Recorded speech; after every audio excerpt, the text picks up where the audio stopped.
কোরআন হাদিসের ভুল ব্যাখ্যা বাংলাদেশ একটি মুসলিম প্রধান দেশ, এই দেশে কখনোই গ্রহণযোগ্য হবে না। তারা শকর করে না কিন্তু স্বীকার করে, সেই জন্য তাদের উপর লশদীদুল আযাব, আযাবের কঠিন আযাব তাদের সম্মুখীন করতে হবে। মাননীয় স্পিকার, ওনাদের প্রশংসা করলে ওনারা আরো বাড়ায় দিবেন, আর ওনাদের ইয়ে না করলে ওনারা কি আমাদেরকে পিটাবেন নাকি, এ ধরনের বোঝাতে চাচ্ছেন? এটা তো আসলে ভুল ব্যাখ্যা হচ্ছে, এটা খুব ভুলভাল বিষয়। এ ব্যাপারে রাসূল ইসলামের কঠোর সতর্কবাণী এসেছে যে এইগুলা বিষয়ে ঠাট্টা বিদ্রুপ করার বিষয় না। তিনি বলেছেন, সৎ উদ্দেশ্যেই বলেছেন, এবং আমরা যেন আল্লাহর শুকর গুজার করি। এইটাকে পলিটিক্যালি আমার মনে হয় মিস ইন্টারপ্রিট করা ঠিক হবে না। মাননীয় স্পিকার, ডান পাশের বন্ধুরা কেন সেদিন মিছিল করেছিল জানতে পারি নাই। মাননীয় স্পিকার, আমাদের কাছে এসে আমাদের প্রধানমন্ত্রীর কাছে, আমাদের মাননীয় মন্ত্রীদের কাছে বাজেট চাইবে, বরাদ্দ চাইবে, কিন্তু রাস্তায় যে মিছিল করবে। সেই কারণে আমি একটি আল কোরআনের আয়াত বলতে চাই, ফাইন শাকারতুম লাযীদান্নাকুম ওয়া ইন কাফারতুম ইন্না আযাবি লাশাদীদ। শুকর করতে হবে জীবনের, শুকর করতে হবে বরাদ্দের, শুকর করতে হবে মাননীয় প্রধানমন্ত্রী তারেক রহমানের, শুকর করতে হবে আমাদের মাননীয় মন্ত্রীদের। তারা শুকর করে না কিন্তু স্বীকার করে, সেই জন্য তাদের উপর লশদীদুল আযাব, আযাবের কঠিন আযাব তাদের সম্মুখীন করতে হবে। মাননীয় স্পিকার, আল কোরআনে আরেকটা আয়াত আছে মাননীয় স্পিকার, ওয়া মাকারু ওয়া মাকারাল্লাহ ওয়াল্লাহু খায়রুল মাকিরিন। তোমরা বলেছো, তোমরা বুঝেছো, তোমরাই কৌশলী, আপনারাই কৌশলী, কিন্তু আল্লাহ বলছেন আমি শ্রেষ্ঠ কৌশলী। আর যারা আমার সাথে কৌশল খাটায় তাদের অবস্থা খুবই শোচনীয়। মাননীয় স্পিকার, আসলে মাননীয় স্পিকার, কোরআন হাদিসের আয়াত এবং যেই রাসূল ইসলামের বাণীগুলো আছে এগুলো তো আসলে ঠাট্টা বিদ্রুপের বিষয় না। এটা নিয়ে যদি ঠাট্টা বিদ্রুপ করা হয় তাহলে আসলে খুবই দুঃখজনক। এখানে কোরআনের আয়াত কোট করা হয়েছে, লা ইন শাকারতুম লাযীদান্নাকুম ওয়া লা ইন কাফারতুম ইন্না আযাবি লাশাদীদ। ওনাদের প্রশংসা করলে ওনারা আরো বাড়ায় দিবেন, আর ওনাদের ইয়ে না করলে ওনারা কি আমাদেরকে পিটাবেন নাকি, এ ধরনের বোঝাতে চাচ্ছেন? এটা তো আসলে ভুল ব্যাখ্যা হচ্ছে, এটা খুব ভুলভাল বিষয়। এ ব্যাপারে রাসূল ইসলামের কঠোর সতর্কবাণী এসেছে যে এইগুলা বিষয়ে ঠাট্টা বিদ্রুপ করার বিষয় না। আমি মাননীয় প্রধানমন্ত্রী যখন ছিলেন আমাদের দেশ নেত্রী বেগম খালেদা জিয়া, সেই সময়ের একটা জাস্ট খালি ঘটনা উল্লেখ করছি। সেই সময় শাহবাগের সময় কোরআন হাদিস নিয়ে অনেক বিদ্রুপ হচ্ছে, ঠাট্টা তামাশা হচ্ছে। সে সময় একটা চিঠি লেখা হয়েছিল, সেই চিঠিটা নিয়ে যখন আমরা গেলাম তিনি বললেন কোরআনের একটা আয়াত, সূরা তওবার একটা আয়াত তোমরা যোগ করতে পারো না? কুল আবিল্লাহি ওয়া বিআয়াতিহি ওয়া বিরাসূলিহি ইস্তাহজিউন। এখানে তোমরা কি আল্লাহর আয়াত, আল্লাহকে নিয়ে, আল্লাহ রাসূলকে নিয়ে, আল্লাহর আয়াত নিয়ে তোমরা ঠাট্টা মশকরা করছো? তো এটার জন্য যদি তোমরা করো তাহলে তোমাদের অবস্থান হবে জাহান্নামে। এই জিনিসটা আমাদেরকে খুব সতর্কভাবে নিতে হবে। কোরআন হাদিসের ভুল ব্যাখ্যা, কোরআন হাদিসের এরকম অবমাননাকর কিছু বিষয়, এগুলো আমাদেরকে কোনোভাবে করা যাবে না। এটার ব্যাপারে আপনার দৃষ্টি আকর্ষণ করছি মাননীয় স্পিকার। ধন্যবাদ মাননীয় সদস্য। আমার আলমগীর মাহমুদুল্লাহ ফরিদ একজন পুরনো সংসদ সদস্য, আমার মনে হয় না যে কোরআন হাদিস নিয়ে তিনি কোনো ব্যঙ্গাত্মক কমেন্ট করতে পারেন। তারপরেও আমরা পরীক্ষা করে দেখব, যদি কোনো ভুল ধরনের ব্যাখ্যা দেওয়া হয় কোরআন হাদিসের, সেটা এক্সপান্সড হবে। এবং কোরআন হাদিসের ভুল ব্যাখ্যা বাংলাদেশ একটি মুসলিম প্রধান দেশ, এই দেশে কখনোই গ্রহণযোগ্য হবে না। পরবর্তী বক্তা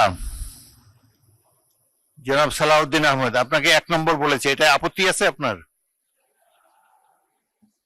বলেন, স্বরাষ্ট্রমন্ত্রীকে মাইক দেন। মানে স্পিকার, আমি বিতর্কে যাব না, কিন্তু একটা ভুল মেসেজ যাবে বিরোধী দলের পক্ষ থেকে যখন একটা অভিযোগ আকারে বা যে কোনো আকারে বলা হোক যে আমাদের একজন মাননীয় সংসদ সদস্য কোরআন আর আয়াতের ভুল ব্যাখ্যা দিয়েছে।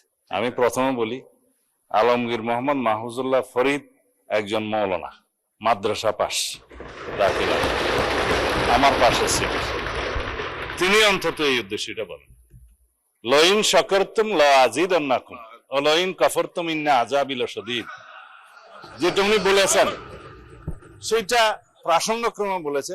আমরা যদি আল্লাহর নিয়ামতের শুকরিয়া আদায় করি, আল্লাহ আমাদেরকে আরো বাড়িয়ে দেবে। যদি শুকরিয়া আদায় না করি, লাইন কাফারতুম ইন্না আযাবি লাশাদীদ, আল্লাহ আযাব বাড়িয়ে দিতে পারেন। এখন এটা পলিটিক্যালি কেন বক্তব্য হবে, এটা দিয়ে কেন পয়েন্ট অফ অর্ডারে বাড়ানো হবে? এটা ঠিক হয় না মাননীয় স্পিকার। তিনি বলেছেন, সৎ উদ্দেশ্যেই বলেছেন, এবং আমরা যেন আল্লাহর শুকর গুজার করি। এইটাকে পলিটিক্যালি আমার মনে হয় মিস ইন্টারপ্রিট করা ঠিক হবে না মাননীয় স্পিকার।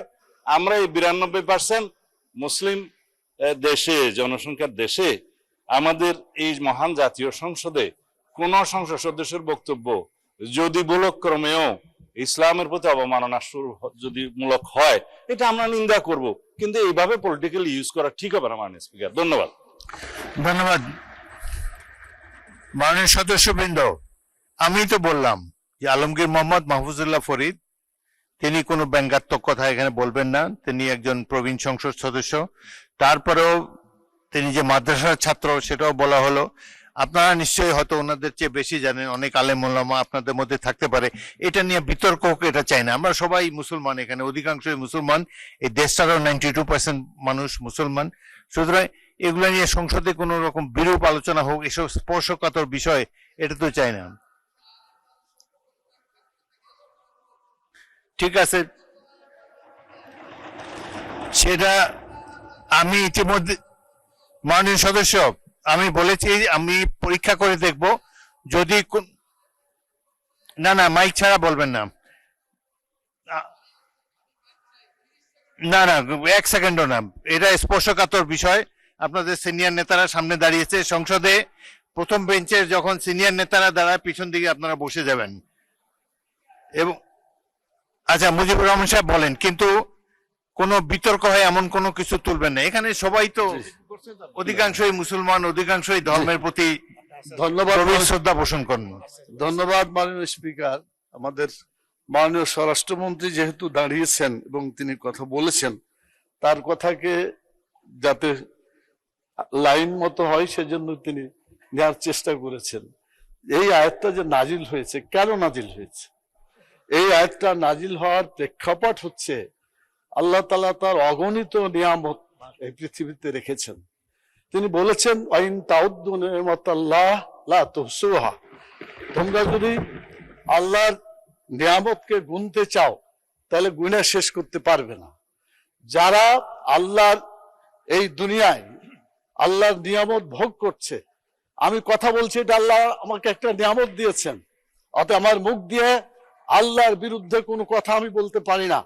আমাকে যে শক্তি আল্লাহ দিয়েছেন, এই শক্তি দিয়ে আল্লাহর বিধিবিধানের পক্ষে আমাকে কথা বলতে। ধন্যবাদ। মানুষ শেষ করি, 1 মিনিট শেষ হবে। আমাদের মাননীয় স্বরাষ্ট্রমন্ত্রী উনি এটা নিয়ে গেছেন মানে দলীয় একটা, এই যে বাজেট বক্তৃতা, বাজেটটা খুব ভালো হয়েছে, অতএব বিরোধী দলকে বাজেটের প্রশংসা করতে হবে। এইটা যদি প্রশংসা না করে তারপর আজাব আসবে, এই দিকে নিয়ে গেছিল উনি। এই কথাটা মোটেও সঠিক না। আমি বলতে চাই যেটা ধন্যবাদ, কথা এটাই হয়েছে মাননীয় স্পিকার। আমার মনে হয় আপনি যদি প্রয়োজন মনে করেন একজন আলিমের কাছে যে বলবেন, কোন মানুষের অবদানের কথা এখানে বলা হয়নি। ধন্যবাদ।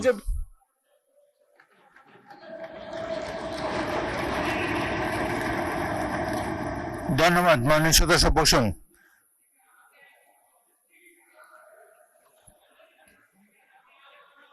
না না ঠিক আছে, না না আমি এখানে মাদ্রাসা পড়ার, মাদ্রাসা শিক্ষায় শিক্ষিত আলেম অনেক বেশি আছে এখানে এই দিকের চাইতে, সেটা তো আমরা স্বীকার করে নিয়েছি। তবে আমার এই ট্রেজারি বেঞ্চও 2-1 জন আছে। ওই দিন আপনি বলেছেন ভালো, অলরেডি আপনি কিছু জানেন, এটা তো আমরা ধরে নিলাম। এখন আপনি বললে আবার একটা বিতর্ক শুরু হবে। Kamruzzaman Ratan, no more please, আমাদের বাজেট বক্তৃতায় যেতে হবে।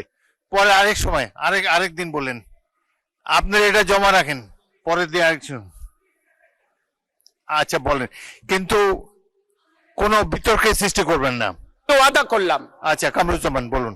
বিসমিল্লাহির রহমানির রহিম। আমি আলেম ওলামাদের মাঝখান দিয়ে যে কথাটা বলবো, যদি ভুল হয় ওনারা শুদ্ধ করে নেবেন। পবিত্র কোরআনে একটা আয়াতের মধ্যে আছে সামিআনা ওয়া আতানা, আমরা শুনলাম এবং এতায়াত করলাম, যা সহি তারাই যেন আমরা আমল করি, এই আমলের মধ্যে দিয়ে আমাদের যেন পরিশুদ্ধতা থাকে। ধন্যবাদ মাননীয় স্পিকার। ধন্যবাদ।